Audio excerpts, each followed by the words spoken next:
Welcome to the Influence Experiment, where we seek to explore the art and the science of building influential capacity.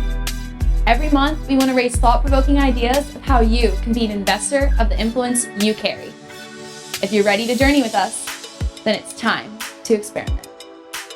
Hey everyone, welcome back to another episode of the Influence Experiment as we continue to learn how to invest our influence well.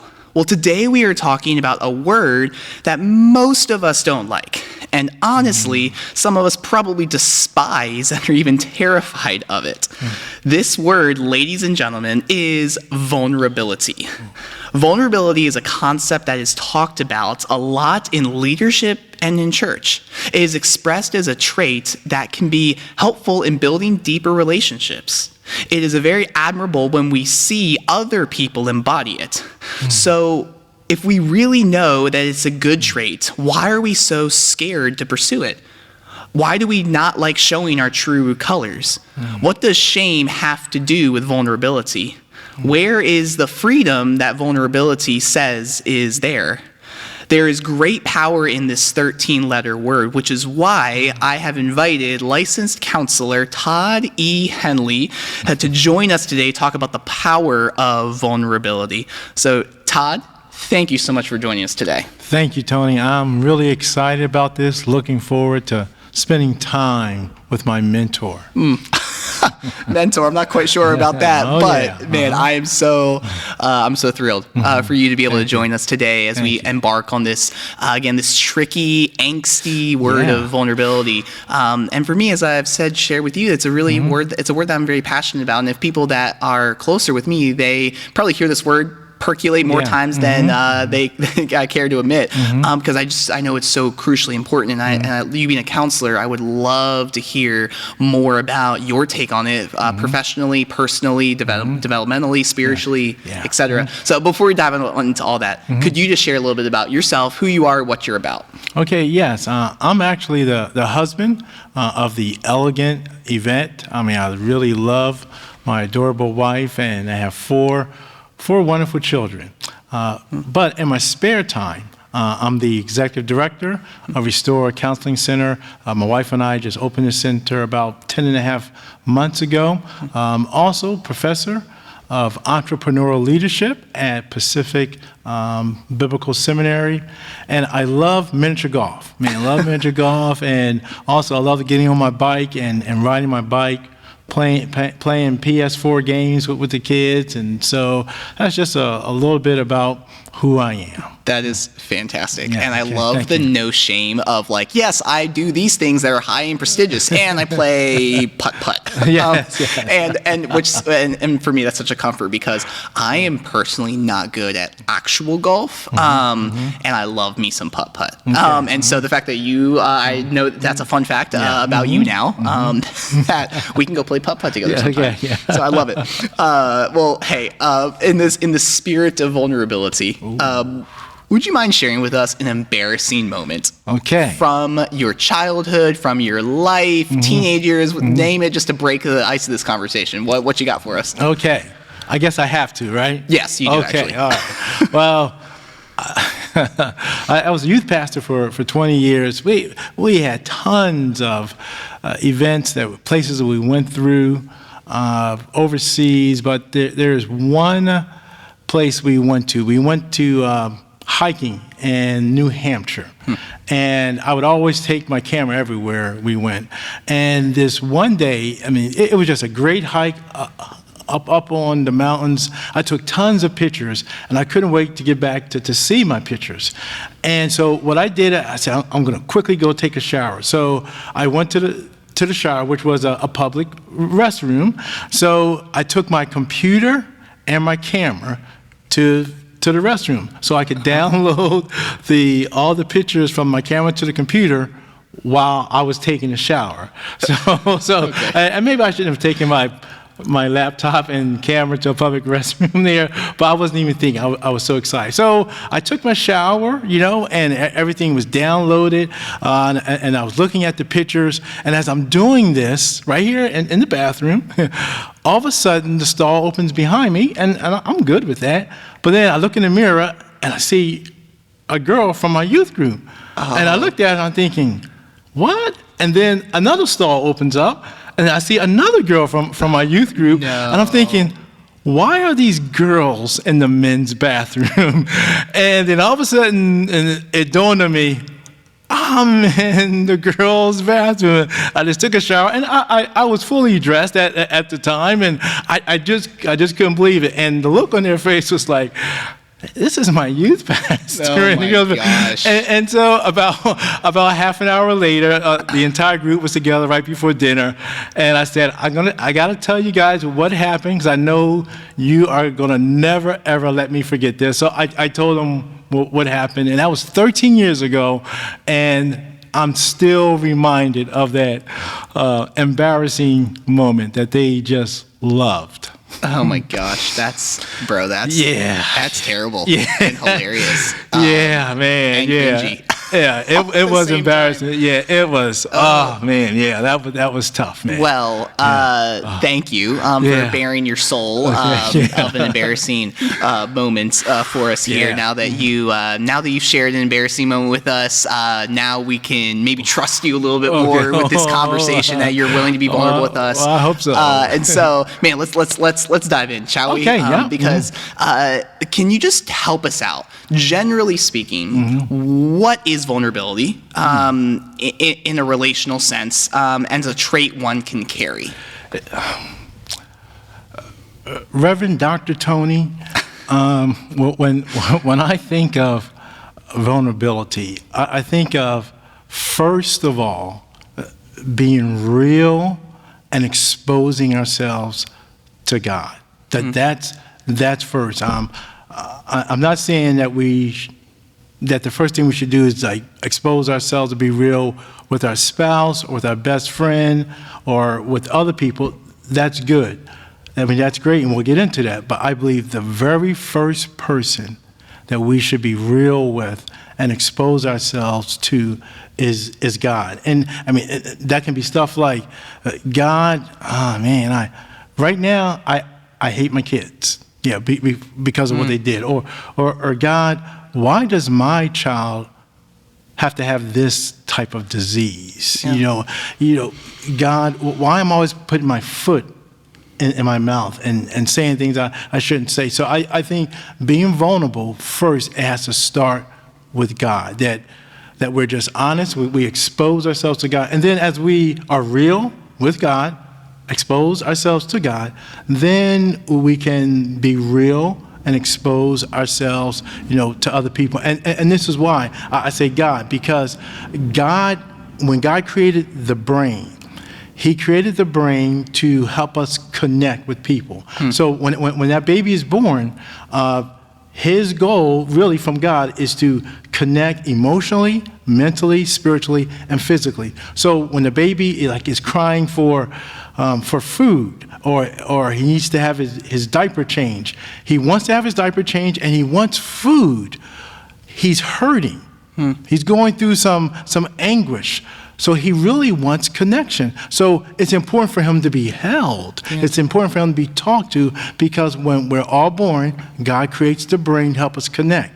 But the issue comes in when that baby is 5 years old, 8 years old, 15 years old, and let's say there is some excruciating pain, there's some abuse, there's some trauma, or there's something sad that happens. What happens when those things happen, the brain is rewired to protect us from others, even safe people. So God creates the brain to help us connect. When bad things happen, the brain is rewired to make us protect ourselves. So this is why it's important to learn to express this to God first and then to others. Yeah, no, okay. It's super fascinating, because immediately what I hear is that there is a need to be vulnerable and before your maker, before God. Right, yeah. But then there is secondly an understanding that there's a neurological makeup of how vulnerability is produced in the brain, or how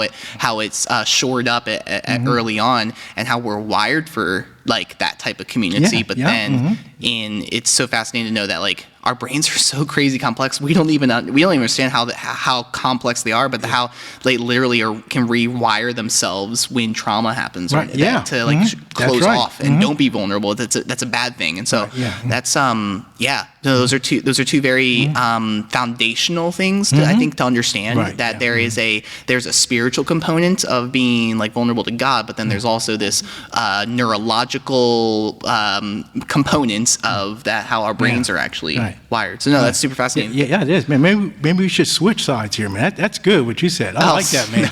Man, you're awesome, man. No, I think true, that no, your ability to word things is super good. I can just re-articulate them. And so what would you say, like why is vulnerability such a daunting, scary, anxiety-filling, sometimes even petrifying concept? Wow. You know, it's interesting because God made us, remember, to connect. So he made us to be vulnerable. So to run away from that, boy, we're also running away from God. We're running away from who we were created to be. But we run away from vulnerability because, man, it is scary. I mean, it is daunting because we're thinking someone's going to reject us. I'll give you a good example of that. I remember, 5 years ago, 2017, I was asked to speak at a men's conference. And I was really excited about it. They waited later, a few months, to tell me the theme. And they wanted me to talk about just issues for men, sexual issues. And I said, boy, yeah, I'll be glad to do that. But about a month before the conference, I felt God saying, you need to tell your story. You need to tell everything. You know, and I'm thinking, whoa, man. And so I was fighting God. And I'm thinking, and here, you know, I'm sensing God telling me this, but I'm thinking, who's going to be at the conference? you know, because I'm thinking, you know, rejection and so forth. And so I was kind of fighting God all the way up until like half an hour before I'm supposed to speak. And the only person I knew out of hundreds of men was the guy who invited me. And I'm thinking, well, God, man. And so I'm thinking, well, when I share this part of the story, what are these pastors are going to think? You know, what are these leaders are going to think? But I said, God, I'm just going to share. I had anxiety. I was petrified. And I said, but God, I'm just going to be obedient. And I'm just going to share my story. And I shared it all. And in the midst of all that, there was all that, who is going to reject me? Now, in my next session, who's going to leave? Just because they heard my story. Or, who's going to who's going to type in, on their evaluation, I don't like him too much. Are there going to be any police officers there that, I need to arrest this guy, because of his story. So all this was all this anxiety that I gave myself, but also because I thought, wait a minute, God, have I been truly vulnerable to you? Because I learned when we're vulnerable with God first and we're consistent with that vulnerability, it does take away shame. But yet, there's still an aspect of it where standing before people, you can be rejected. And that's tough. And so that's why it's so daunting. And so that's why it's, and that's a larger scale. Most people, God doesn't call people to do that. But just sharing in a small group, of people, or for some people, a Sunday school class, and just sharing, it can be, you can be filled with anxiety. And I believe part of that is because, like, in the American church, being vulnerable is not part of the Christian DNA. Being vulnerable, is not part of our doctrine or theology. We just believe the right way. That's good. You should believe the right way.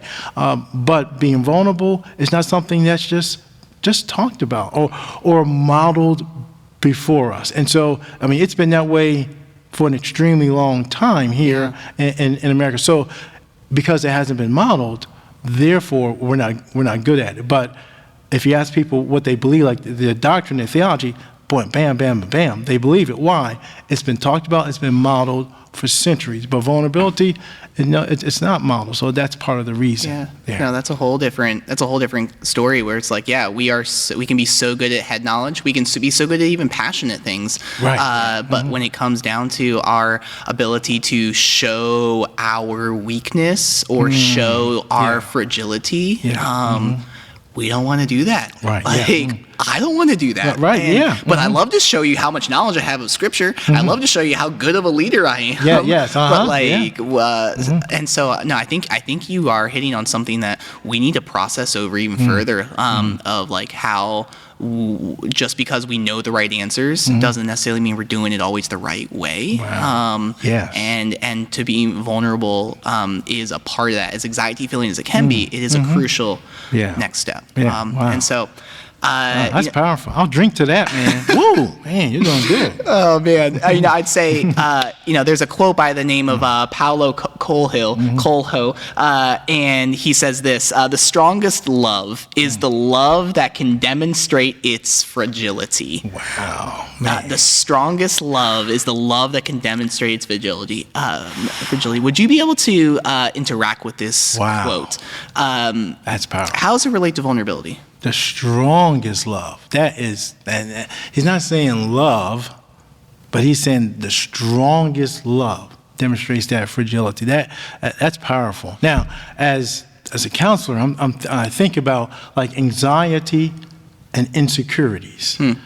People don't realize this, but they're twins. People think I have anxiety, which is true, but many times they don't think if I have anxiety, I also have insecurities, but there are twins, and we have that anxiety and insecurity because we think people are going to reject us and so forth. But it leads to a dilemma. We don't want people to see us because they're going to reject us. But yet we want people to see us. Especially our accomplishments. Yep. But because we fear rejection, we hide. We have shame. But yet, in the midst of that shame, in the midst of that hiding, we still think, man, see me, see me, see me, see me. And so, because of our fear, anxiety, insecurities, all that simply means is we're fragile. Well, we are fragile people. And guess what? That means we need to be okay with that it's normal to have insecurities. It's normal to have anxiety. And yes, even it's normal at times to have fear. Yeah, it's okay. In fact, Jesus said, I think it was in Luke 12:32, he said, "Fear not, little flock." Now, the word little, he's not referring to midgets at all, okay? So when he said little, he's talking about our fragility. Yeah. And so when we're able to say, you know what, I've been struggling with depression, or I've been struggling with whatever. And when we're able to sit in our fragility and realize it's okay, because being fragile is part of being human. Like when I'm weak, he is strong. So being weak, it's part of being human. Luke 12:32. Fear not, little flock. So that's what Jesus called us, little flock. He called us fragile. So that means, just like the quote by our good buddy Paul here, that the strongest love, realizes that it's okay to be fragile. That means, like if you have a struggle, you're broken, I can show you compassion, not just because I'm a Christian, but because I know I have brokenness too. So I can sit in your brokenness with my brokenness. And when you think about it, only people who are broken are fragile. Only people who are fragile are broken. So if you're broken, you're fragile. So being fragile is normal, and it's okay. So when you can sit when you can sit in that, that's strong love. Yeah. No, I love how you said that, because I think that there needs to be a normalization of brokenness. That like it's okay that you're not strong all the time. Yeah. Like you don't have to have it all together. Like someone even listening right now needs to hear that. Like you don't have to have it all together all the time. Right. Yes. Like it's okay to show weakness. Again, and we'll talk about that in a little bit. We'll talk about like discernment around that, but like how to do that properly. But like it's okay if you don't have your life all together, and it's okay if there is some weakness because we are fragile human beings, Right, yeah. Put together by a loving, gracious Savior Jesus, but we're fragile. Right, And so to be able to show that love despite fragility or in fragility, I think is crucial. Well, right. And just like you said, like when you're speaking, if I feel jealous of that, I need to be vulnerable with God. God, I'm jealous that Tony's up there, or I'm envious. You know, we know that, and we've heard it. Everyone said it. You know, it's okay not to be okay, but we need to take a step further and say, this is where I am not okay. And leaders need to do that. This is where leaders struggle to be deeply vulnerable with envy and lust and jealousy and anger. So you're on point, man.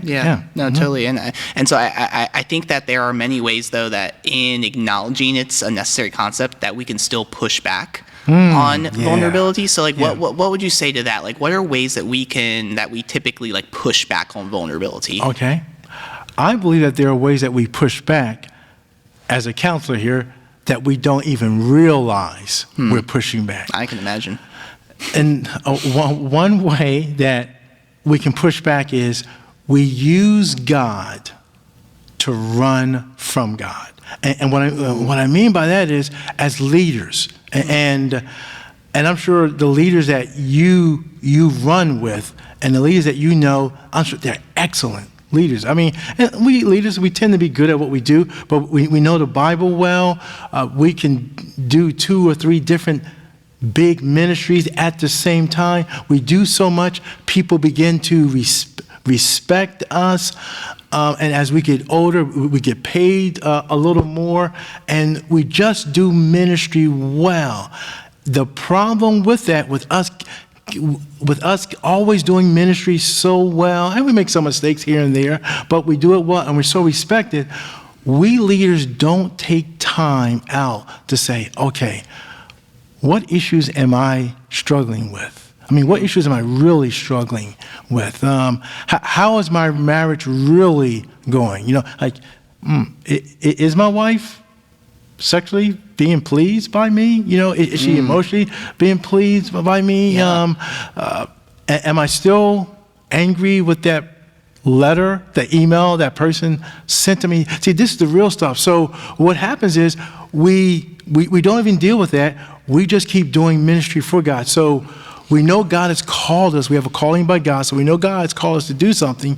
So we continue in God's calling. So we use God, ministry, to actually run from God. We run from the issues that God wants us to deal with. And so that's how we but we don't even realize it, because who's going to question us when we're speaking so well? We're coming up with this great program, or we're helping people. Who's going to question? Right. You can't question the good things or the great things, right? We're doing all those things, but yet we're not stopping to say, you know, that we help people who have depression, but we're not stopping to say, okay, where am I depressed? Or just where am I honestly struggling in my life? But we'll say, I'm not human, I have struggles. But the fact is, for many of us leaders, I'm not sure if we can say, you know what, the last time I spent with God, He told me how sad I was, or how angry I was. Yeah. And so, but we use ministry, we use God to run from God, because we just keep going, and we don't stop to deal with our issues. So that's how we push back without even knowing it. And so what we end up doing is we pretend to be something that we are not, and we can't even see it. Because we're not stopping. Man, Todd, you are speaking directly to my soul in saying this, because I know that myself, like this idea of like, oh, like I am doing things for God.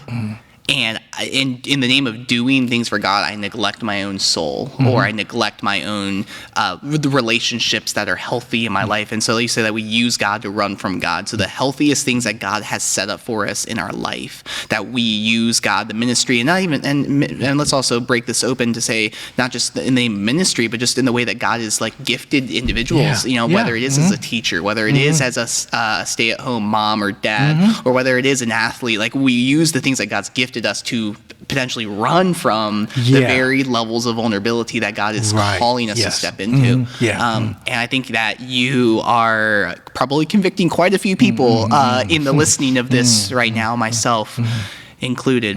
I think that another individual who speaks very adequately and beautifully to this concept of vulnerability is a woman by the name of Brene Brown, and phenomenal speaker and author, social worker, psychiatrist. And she says this: at the roots of vulnerability lies the core of shame, fear, and our struggle for worthiness, while simultaneously is the birthplace of joy, creativity, love, and belonging. Absolutely crazy deep quote. Yes. Can you unpack this for us? What does this mean to you with what Brene said? All right. Since you mentioned Brene Brown, I need to apologize for my answer because it's not going to even be helpful. Okay. When you mention a woman like that, and I have to answer, so my apologies to Brene Brown. Don't get upset. Don't get angry, and so forth.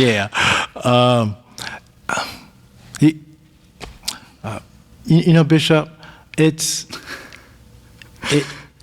tough to be vulnerable when we have shame. And there are all types of reasons. You know, we struggle to share because we've been hurt in the past, which is understandable. But sometimes, like there are leaders like me who've grown up in a family where there was no sharing of emotions. So you may not have had a traumatic event, but because your family didn't share, that you don't know how to, be open, how to be vulnerable. But isn't it amazing that God calls people like me who may have had deep struggles, but God says, I'm going to call you anyway. My thoughts are not your thoughts. My ways are not your ways. So true. I think of, I want to think of the movie Inside Out, when it comes to this quote with Brene. In the movie Inside Out, a family moves from the East Coast to the West Coast, where it's cold on the East Coast and warm on the West Coast, and mom, dad, and the daughter. The daughter struggles to find friends. She definitely can't ice skate because on the West Coast, it's not cold and so forth. So she's just really struggling so much. And in her mind, and this movie talks about our emotions, which is great. And so the emotion of happiness is like all the other emotions. They say, we got to do something to help her to be happy. And they try so many great things to try and help her to be happy, and nothing works until sadness says, you know what? She needs to grieve her past. Oof. And it's like, whoa, wow. I thought, man, that's something Tony would say, man. I'm thinking that was awesome. But even I'm thinking, when we're down, all of a sudden people, like I'm giving you an example. We go to church, and sometimes someone will ask, hey, how are you doing? And I'm not doing too well today, or I'm feeling sad, or I'm under the weather. And people say, well, let me pray for you. And that's good. There's nothing wrong with that. But I think many times, not many times, sometimes instead of saying, hey, you're feeling sad here, let me pray for you. Maybe instead we should say, man, you're feeling sad. Tell me more. Let me listen to you. Let me listen to your pain. Okay. And then maybe we could ask, hey, I've been there too. Would you mind praying for me? But it's so easy as a leader to, when someone is down, to say, let me pray for you. Yep. And we're not, I mean, our motive is right, and we're not thinking I'm better than them, so I'm going to pray for them. But many times it might be good to put ourselves on the same wavelength and just say, oh man, you're sad, you're feeling shame. Tell me more. Let me listen to your pain, to allow them to grieve. So, and in that movie, Inside Out, the girl, once she grieved, she was able to have happiness and joy. But what Brene is talking about here, which is so important, we really can't really have that joy, that excitement, that happiness many times unless we grieve whatever we need to grieve, unless we go through sorrow first. And as we go through sorrow, that will release us, to grieve and then eventually have happiness, and joy, And I love the example of the Inside Out movie. Such a great movie. Very creative, and to be able to say, like when sadness, the emotion sadness comes and says, you need to. She hasn't grieved yet, and I think that's something that we can try to skip over and be like, I'm okay. Right. Yeah. It's okay. Yeah. And like, well, no, you're not. Right. Yeah. And that's okay. Yeah. But let out that emotion that it's not. Right. And so, and I think that again, because we struggle with that, like that fear of like, well, what's going to happen if I let that emotion out? What's going to happen if what fear, what shame could people think of me, or could I think of myself? But knowing that, like, when we have the chance to grieve, or we have the chance to be raw, we have the and even a caveat to say, and hopefully it's safe people. Like that's really a crucial part of this conversation. Is that a safe person to be vulnerable with. That is where the birthplace is, as Brene says, where joy comes from at the end of the night. Where creativity, where belonging comes from. When it says, hey, like, when you said, like, hey, like, can you pray for me over that? And getting to say, like, hey, like, I struggle with that too. Like, that's genuine vulnerability and community showing, and where belonging is found. Like, oh, like, I'm not alone in this. Great. You're not alone in this. But we isolate ourselves. And we think that we are. And so I think that's where this crazy intersection of vulnerability, where shame and love and belonging actually come into place, where it's shame gets kicked to the curb, but we have to be willing to show that vulnerability to get there. And so, but that's, as we know, very easier said than done.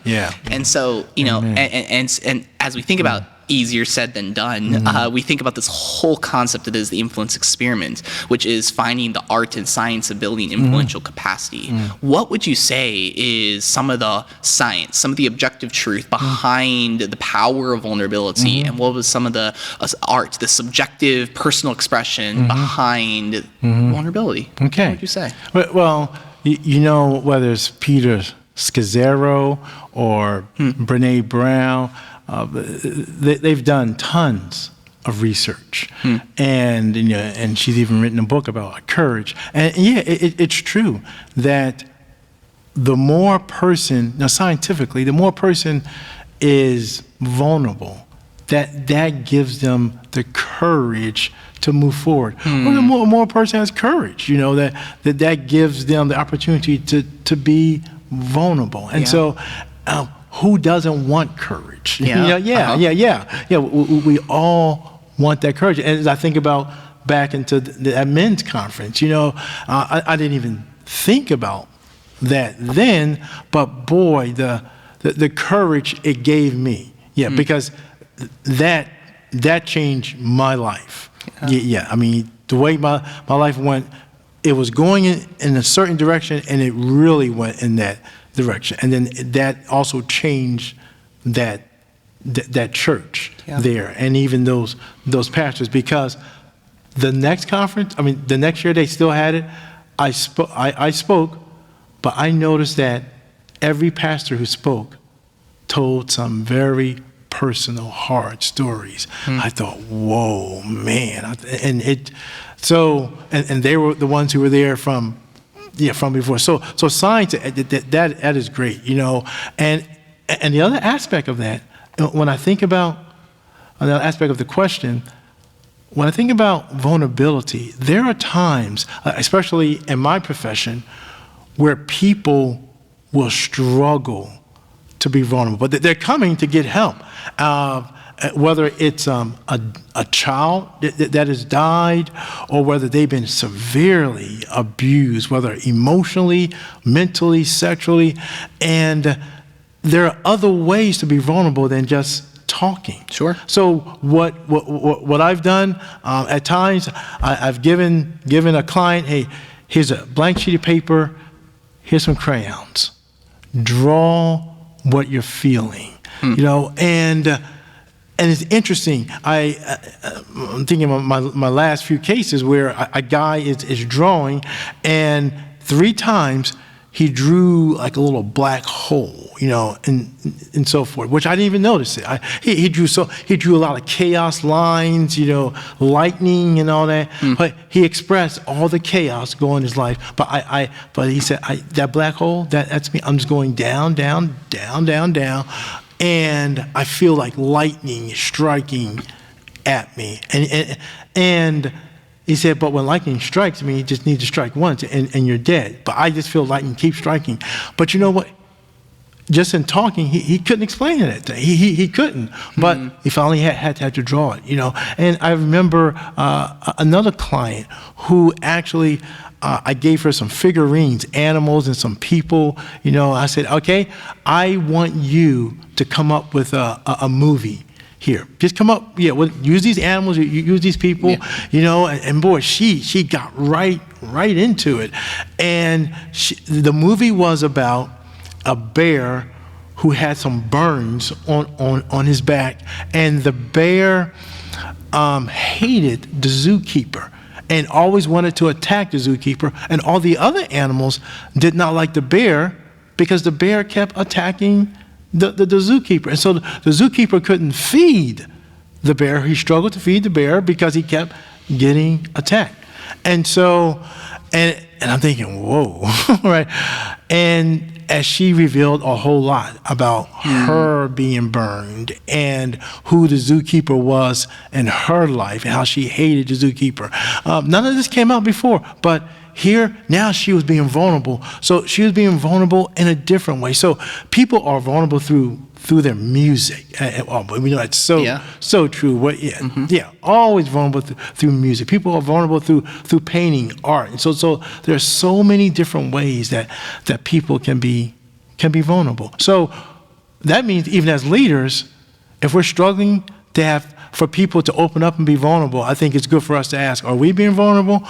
Or we need to ask, okay, maybe they're struggling to open up, but maybe there's a totally different way that they can express their vulnerability and not just speaking it or talking it, maybe through drawing it. Yeah.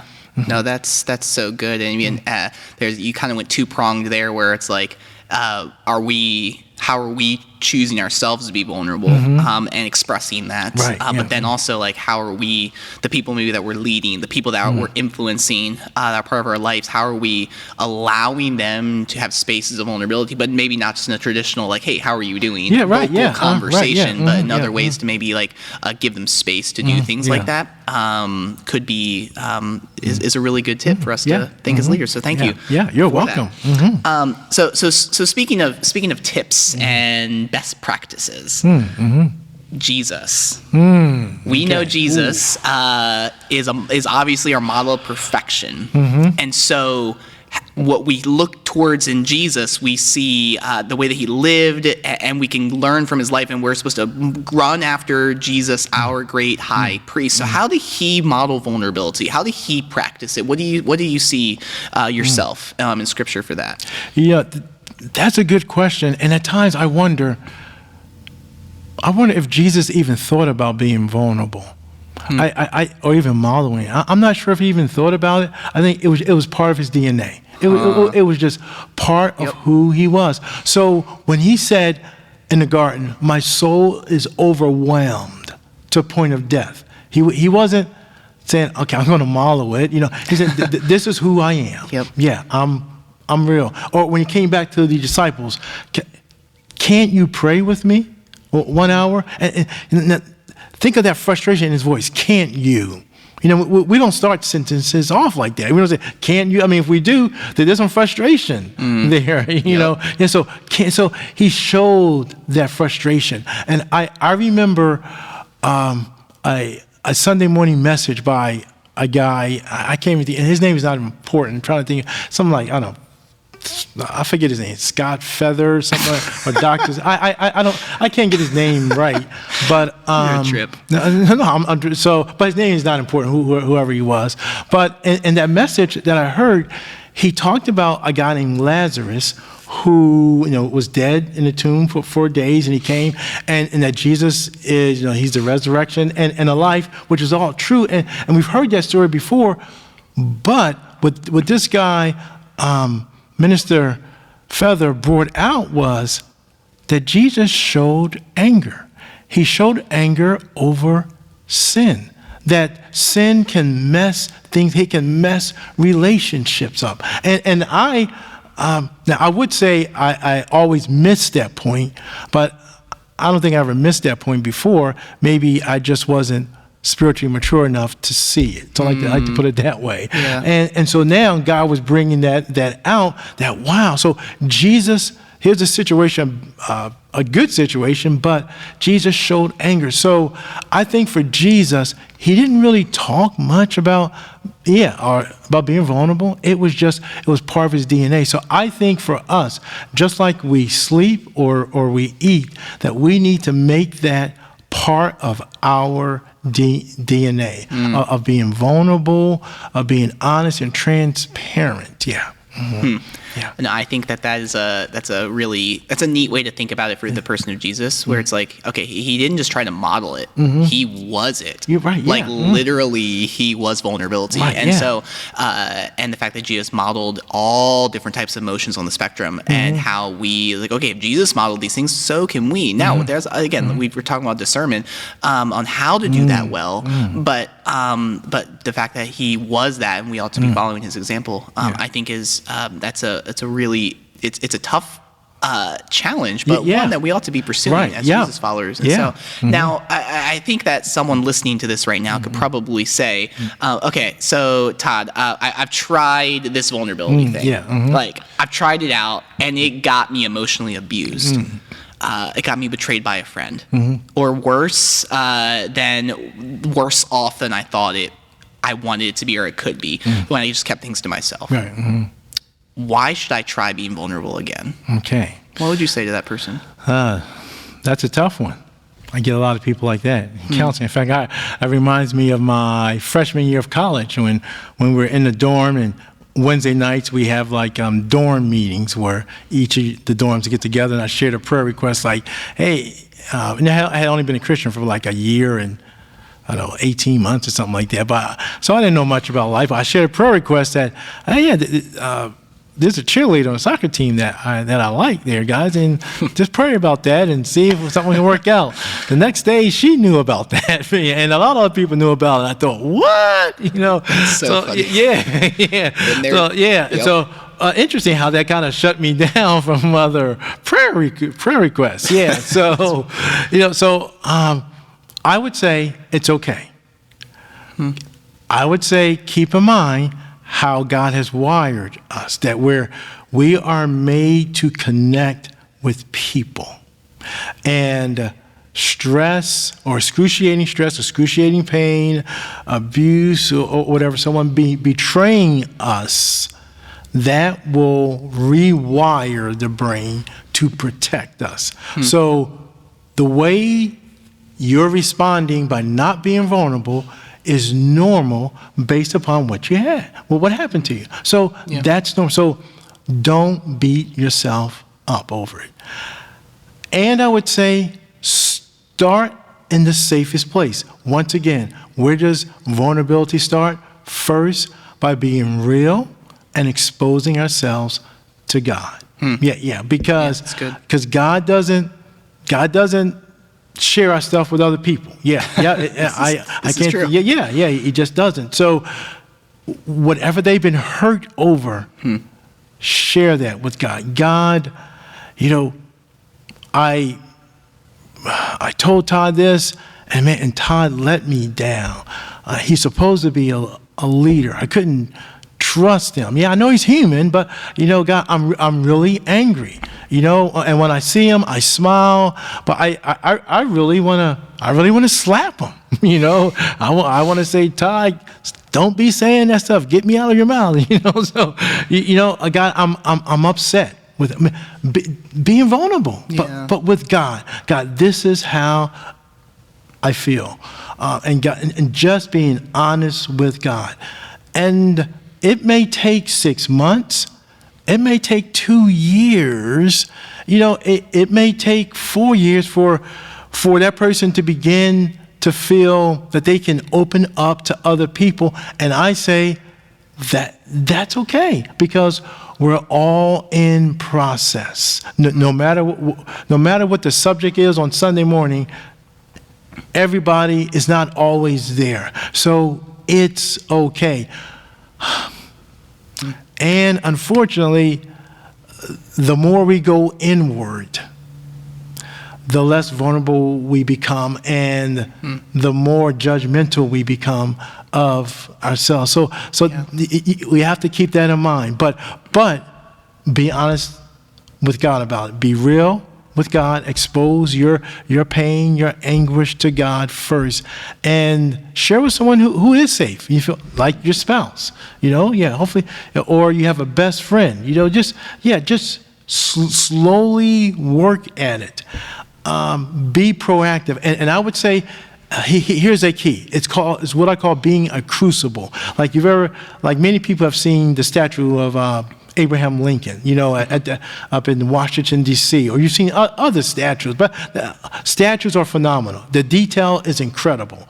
But the reason why they are so incredible is because the way they make those statues, they pour something extremely hot into a crucible. And the job of a crucible is to hold whatever is poured into it under extreme heat.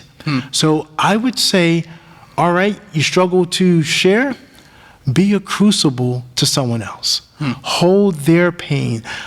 Communicate to people by them sharing with you, and you're saying, hey, I will hold your pain under extreme heat. I'll be safe. And so as you're safe to people, then you'll eventually be able to be safe to that person who shared with you. Yeah.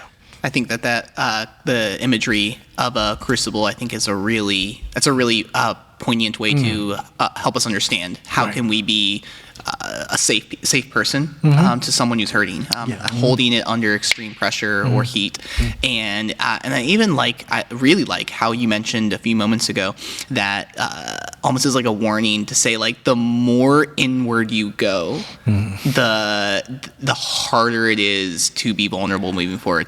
And I think that's something that again, that's a challenge that we all need to hear, because it's so easy, as I like to call it, to like turtle shell, to kind of go into our shell and say, nope, I'm good, not happening again. But the longer you do that, the harder it is to be vulnerable down the road. And I know it's scary, I know it's tough, but like I would argue it's not worth the isolation and the depression of just keeping yourself locked up and never vulnerable with anyone forever because you've been hurt once, and not trying to minimize the hurt, not trying to minimize the pain, but just to say that life is so much better in community, and more powerful in that way. And so I think that I think that you kind of hit some really crucial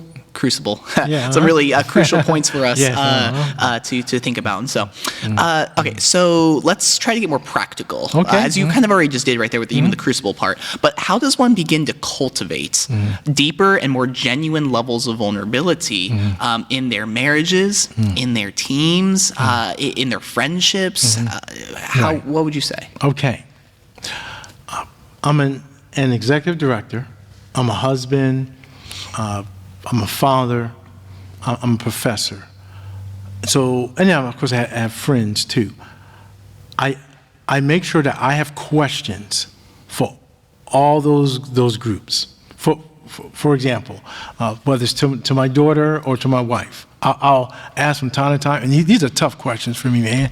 I'll ask, okay, what issues or what bad issues do you have in your life right now? But you have those issues because of me. Yeah. And so Wow. that always, I remember when my kids were little, I would ask questions similar to that, and it was, oh, Dad, you're great.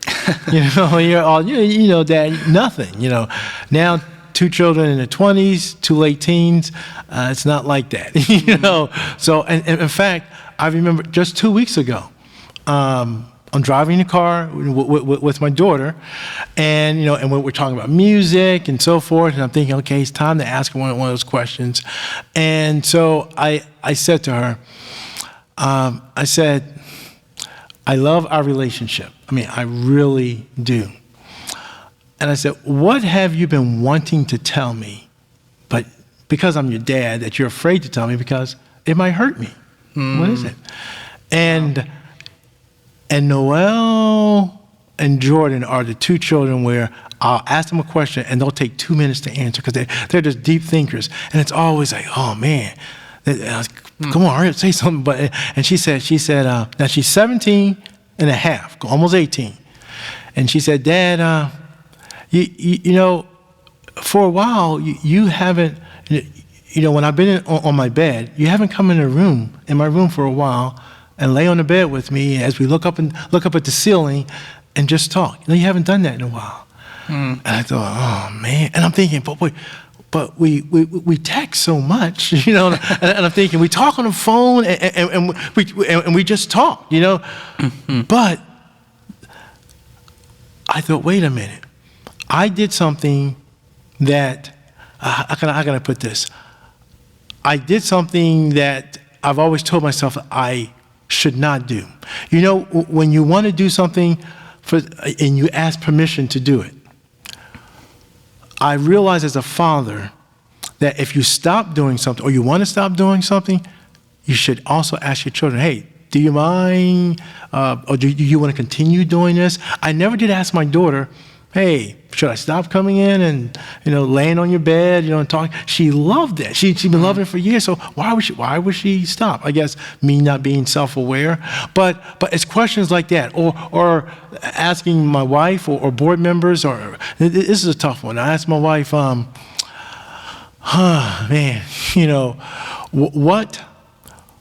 what are you afraid to tell me? But you need to tell me, but I'm going to react in a negative way, which means it's going to hurt you, and that means this problem will continue to be swept under the rug. And so it's stuff like that. What do you need to tell me? What do I need to know? So I can be vulnerable. Yeah. I think every leader should come up with 3 to 5 questions that they can ask their board, their family, that are just excruciating.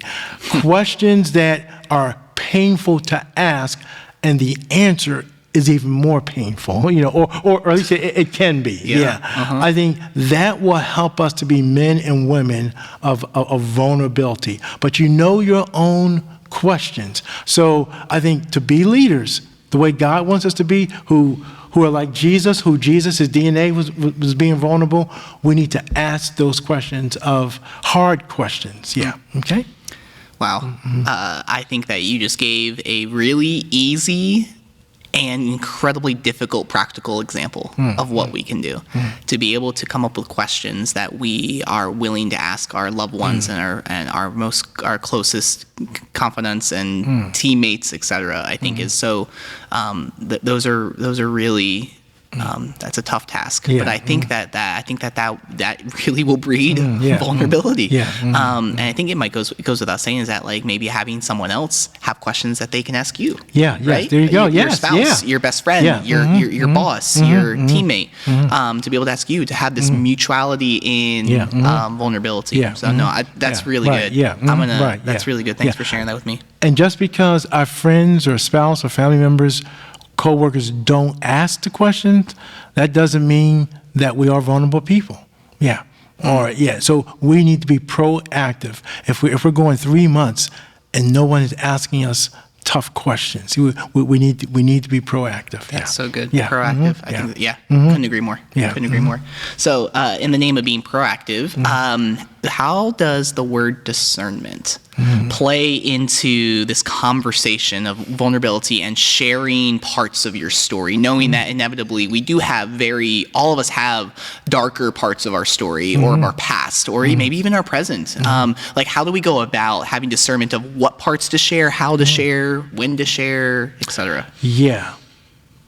That's a good question. I think that's probably one of the toughest questions, for me, that is. Because it's important to be discerning in how you share. See, I say that, and if you sense any struggle, because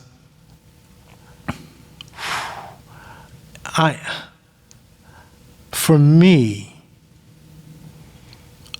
I have just, over time, whatever I may struggle with, I will share. Yeah, but that's just me. But I know that's not normal. Like for example, 2 weeks ago, I'm speaking at a leadership retreat, and I wanted my daughter to come along, because she always goes along. And this one, I really wanted her to be at. And she stayed up too late. I remember waking her up like 5:45 and saying we're going to leave at this time, but she ended up not being ready. So here I'm driving to a leadership conference, and I'm upset. Yeah, I'm having not a good conversation in my mind with my daughter, but at this conference I'm speaking on leadership wounds and how we need to deal with the wounds. And so I'm thinking, well, since I'm speaking on leadership wounds, I'm just going to share my story about what just happened a couple hours ago, with my frustration there, with my daughter, and how I will need to approach that when I get back. And so I'm talking to these people, and I'm processing it at the same time.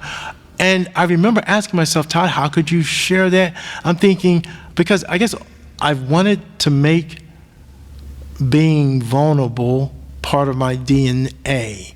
And so I wanted to make it that when people hear me, they expect it. Yeah. That if there's if I'm short with my wife, they know people, this guy's going to share. But at the same time, I mean, if a pastor is struggling in his mind with pornography, I don't think he should share that.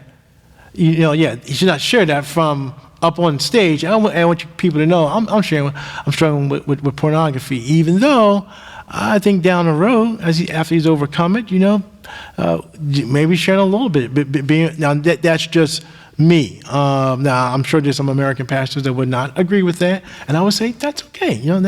That's fine. So this is a question though I struggle with, because you want to be discerning, but we don't want to hide behind that and say, I shouldn't share anything.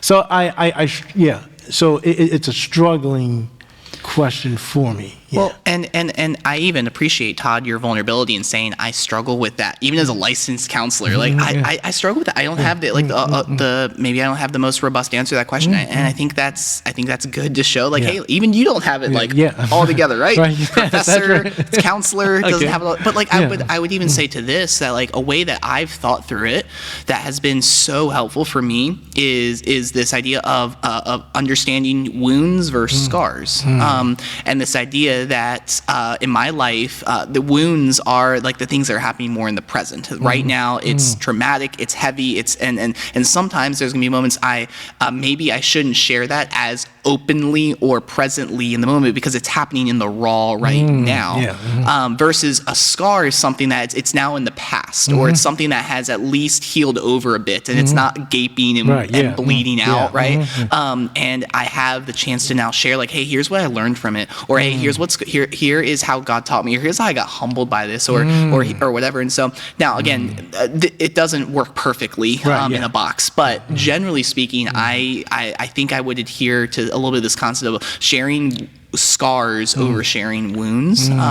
Can be a way to think through, should I share this with someone? Am I being fake if I'm choosing not to? But there is discernment in holding back something at times. And so we're not just saying literally share your deepest, darkest secrets with everyone on the face of the planet. No, there is discernment on how you share and when you share. And sometimes sharing wounds with just the core couple of people, almost like the crucible people, the ones that can hold that heat of you and your struggle. So having a couple people take the wounds on while the masses will wait to hear it until it turns into a scar. That can be a potential way to maybe think through it that I know I've kind of heard. And so you know, I think it's good. It's hard. Right. It is hard. But I like how you said the word raw, because if you're sharing something that's raw, you can say something that you might regret. And so because when something is raw, it hurts. So that's good, man. Well, and I think that the rawness of it makes it so difficult. But again, that's where some of the most beauty can come out of. The redemptive aspect of how vulnerability can teach us and grow us and shape us more into who God's calling us to be. And so, and knowing that, just as you said earlier, that like I'm shaped out of my, like in His strength, I am strong. In my weaknesses, He is sufficient in me. And so like this is just coming back to the gospel. That it's a realization that I'm fragile, I'm weak, and that's okay. Like I am literally tattered with sin, and Jesus is the one who fills me, completes me, satisfies me, and this is that level of vulnerability I now am supposed to wear as an image bearer. So much easier said than done, but man, that's what we're called to do. And so, man, you know, as we begin to land the plane of this conversation, are there any, books, videos, articles, YouTube videos, whatever that you'd recommend if someone wanted to take this conversation further on vulnerability? You know, I knew that question was coming, and I had some people in mind, and I thought, you know what? I'm not going to share a book, an author, an article. But I think this would be a good way of diving deeper into this. And this is what I do. Like if there's a struggle in my life, this is how I tend to dive deeper. So since we're leaders, what I'm about to say, this is something I think we're good at. Take this topic, vulnerability, go through maybe two of the Gospels, or one if you like, or three, or all four, and just read it with the lens, vulnerability of Jesus. When you see Him being vulnerable, write it down, right? Okay, Jesus is vulnerable here.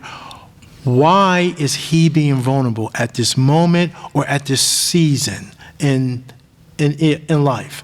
And then the second thing is, all right, how can I apply His type of vulnerability to my life?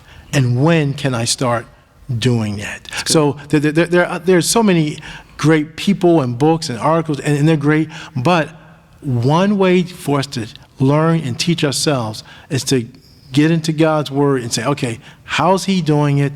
What can I learn from it? And how can I begin to apply this right now? So that's my book, that's my article, that's my person, okay? And what a better book, article, person to suggest than literally the person of Jesus in the gospel accounts. And so that's beautifully stated. Because that's all that we need for life and godliness. And so I love that. Man, Todd, any final words, thoughts that you didn't get to get out earlier as we conclude this conversation that you would love to provide to our listeners and viewers? Okay. Thank you for having me. I mean, I really appreciate it, and sitting under your leadership. That is, you rock, man. Yeah, you. Okay, and I know it's an understatement, so don't beat me up over that. Okay, but final words. I think it's important to keep in mind that we are either moving toward vulnerability or we're moving toward isolation. So if we're not being vulnerable, we're moving toward isolation. And this is important as leaders. I think the three toughest emotions that leaders deal with are fear, anger, and sadness. We don't do well with those. And we have emotions, and that when we're hurt, that fear, that anger, and sadness is like this. And God wants us to kind of be vulnerable and let fear, anger, sadness, be honest about it, be vulnerable about it. But when we don't, we hold it in, and then what we do is we place a wall of judgment around those emotions. And when we place a wall of judgment, we say things like, I can't believe I said that, or how could you do that? Tony would never say something like that. Or, man, I hurt my wife again.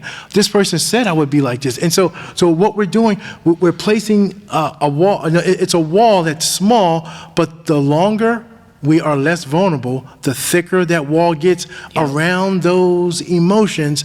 And then the easiest thing for us to do with the wall of judgment around emotions is just keep doing for God. Just keep doing for God and not dealing with the emotions.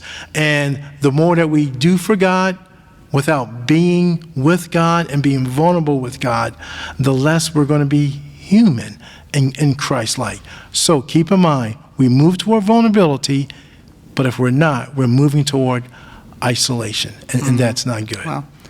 What an incredibly profound way to end our time, and a call and challenge to us all. And Todd, I just want to say that I want to thank you so much for being someone who has modeled vulnerability to us here right now, to me as a friend, as a fellow brother in Christ. And I'm just incredibly grateful for what you do and the ministry that you provide and trying to encourage and stirring others towards vulnerability. And it's making an incredible impact. And I just want to say thank you. And it's a gift to your clients. It's a gift to Gateway Church. It's a gift to me personally. And so just thank you for being here today. Thanks for speaking into this Thank topic. you, man. Yep. Thank you. Yep. And if you are enjoying what you're listening to and you're liking what you're hearing, man, would you be willing to give us a rating, hit the share button wherever you consume the content? And so we hope that you will join us next time as we continue to explore the art and science of building influential capacity. Catch you next time. Bye-bye.